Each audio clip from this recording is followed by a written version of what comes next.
The media's dishonesty is most noticeable in the manipulative way that they spin facts, but even more diabolical is what they decide to leave out of the news altogether. Living the new nightmares that the mainstream media presents every day, we often get so consumed in the local drama that we lose sight of the big picture.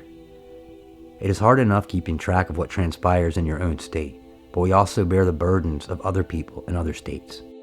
We get so distracted with our own country's issues that we don't even realize how foreign events have almost completely disappeared from the media. Unless you take the time to look for yourself, you could almost assume the only countries left on Earth are China and the United States.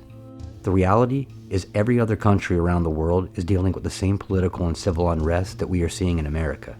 They are fighting to salvage the same sense of cultural identity and personal freedoms that we fight for here. Although I try to incorporate the importance of worldwide unity in my videos, I am also guilty of focusing mainly on the American side of this war, which I feel may come across as selfish and short-sighted, but I assure you, whether you are a patriot in the Middle East or a mother in Venezuela, I will never take your part in this war for granted. Having lived between Scotland and the United States has had its advantages because it allowed me to become familiar with two continents that have very different perspectives. One big difference is the size, where many European countries are smaller than most American states. An example is Great Britain, or the United Kingdom, which is comprised of England, Wales, Scotland, and Northern Ireland. If I was to start a journey from John O'Groat, Scotland, I could visit all of those places and visit France by the time that I could drive through Texas. Europe is a plethora of countries in close proximity with very unique cultures in each. The United States, although a cornucopia of cultures, is widespread and made of Northerners and Southerners, which is pretty much our culture as a whole. Although location does have some factor, it really is more of a cultural thing, of those who strive to live an urban lifestyle and those who can take 4 broken lawnmowers and make a functioning air conditioner. Other than that difference, each separate state is not as culturally diverse from one another as each European country is, combined in an even smaller territory. The events taking place in Great Britain, Italy, France, the Netherlands, Germany, and the rest will circulate within their media as a collective. In America, we are mostly limited to the events taking place within any one of our 50 states.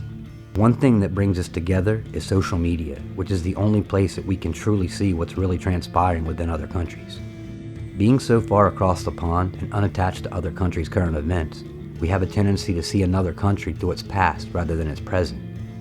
An old friend of mine on Sky Island in Scotland used to say that there is no one more Scottish than an American with Scottish descent. That was because the American Scot saw Scotland through the eyes of patriotism, bagpipes, kilts, and a Highland bothy, where the millennial Scots just saw what was currently presented, present-day politics and technological growth. Much like the way Texas is seen by my friends in England as cowboys on horses as compared to the reality of a modern-day state fighting for its life to stay conservative. The point is, no matter how far apart we all are, no matter how small or big your country is, no matter what a country did 100 years ago, we are all fighting different battles in the same war. A war between national patriotism and global conquest. And although we are fighting to stop globalist rule, we still need to end this war together in order to maintain our individual and national freedom. Although those of us fighting in America's faction of this war may come across a little self-focused, the truth is, the rest of you sit heavy on our hearts as well. We have seen what the United Nations, World Trade Organization, European Union, and other globalist organizations have done to you, and that makes us more dedicated to fixing things here before it gets to the point of no return. We realize that saving our country is the most important thing that we can do to assist you in saving yours. Knowing that the patriots around the world are standing up all together against tyrannical rule has inspired us more in our revolution. If America falls, the world falls with it. The only advantage Americans have left is our Second Amendment, which is the only thing protecting our other rights to speak, protest, and pray. There is no bigger army in the world than the everyday armed American citizen, which is the only reason we have not yet lost our country, and more so, our religious freedoms. By voting for President Trump 4 years ago, the American citizens have been given one more chance to preserve our republic, and in return, Trump has subsequently made it possible for the world to have a last chance as well.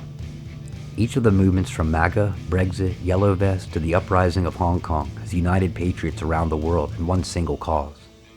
The same globalist empire that has tried to divide us locally and force us together under a one-world government have only managed to awake the tribes of one world to unify against them. We do not need to fly one world flag in order to bring us all together. We can all proudly wave our own flags while still calling each other brothers and sisters. Where we go one, we go all is not just a creed of the American patriot.